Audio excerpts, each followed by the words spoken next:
نبی اکرم صلی اللہ علیہ وسلم نے فرمایا، دین خیر خواہی کا نام ہے۔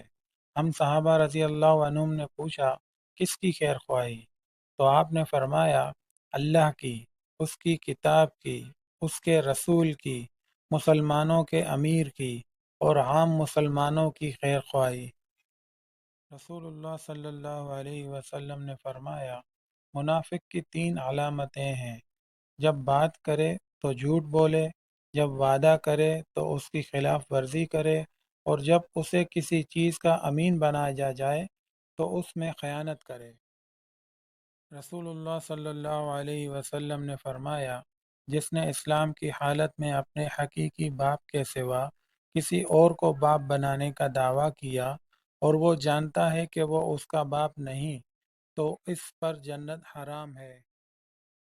رسول اللہ صلی اللہ علیہ وآلہ وسلم نے فرمایا، آدمی کا اپنے والدین کو گالی دینا کبیرہ گناہوں میں سے ہے۔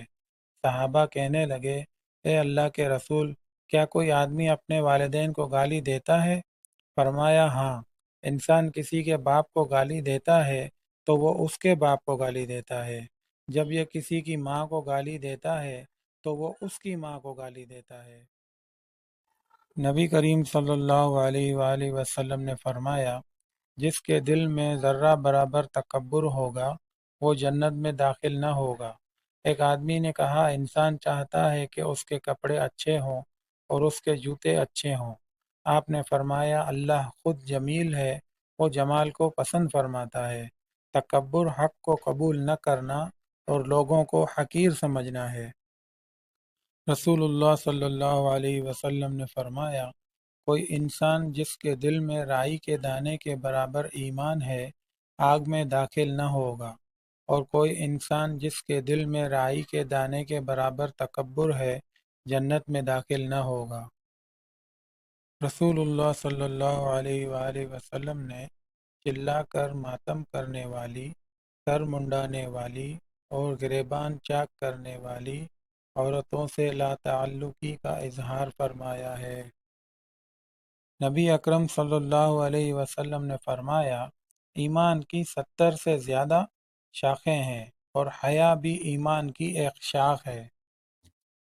نبی صلی اللہ علیہ وآلہ وسلم نے فرمایا، اسلام کی بنیاد 5 چیزوں پر ہے۔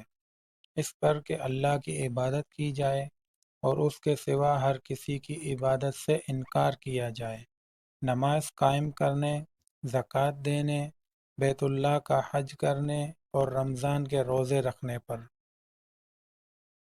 رسول اللہ صلی اللہ علیہ وآلہ وسلم نے فرمایا، اس شخص نے ایمان کا مزہ چکھ لیا جو اللہ کے رب، اسلام کے دین اور محمد صلی اللہ علیہ وآلہ وسلم کے رسول ہونے پر دل سے راضی ہو گیا۔